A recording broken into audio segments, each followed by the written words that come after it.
ډاکټر محمد اشرف غني وایي پر دې باوري یم چې ډېر خلک ټولنې بېلابېلې کورنۍ په ویره کې ژوند کوي او په راتلونکي باور نه لري.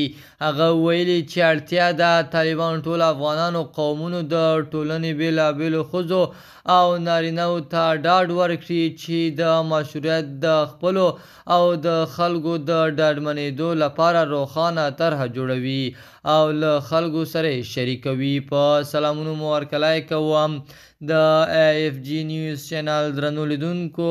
سلام، ستړي مه شئ، وخت مو په خیر. پام مو راګرځوم د دې ساعت مهم خبر ته او په سر کې یادونه کوم ملګرو که مو چینل نوی سبسکرایب کړی د مهمو خبرونو لپاره در سره AFG نیوز چینل په درنښت سره سبسکرایب کړئ.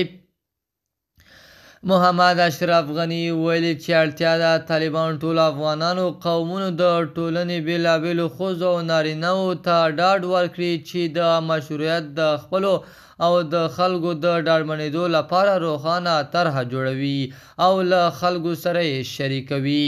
محمد اشرف غني د خپل پیغام په پای کې ویلي چې تل به خلکو ته د خدمت او سوکالۍ په فکر کې وي او په راتلونکي تر ډیره دغو برخو ته پام کوي.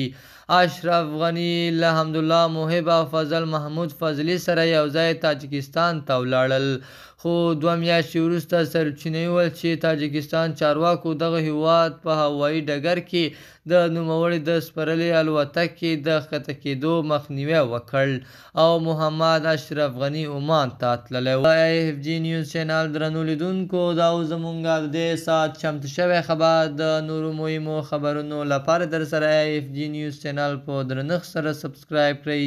تر بیا ښې چارې، د الله په امان.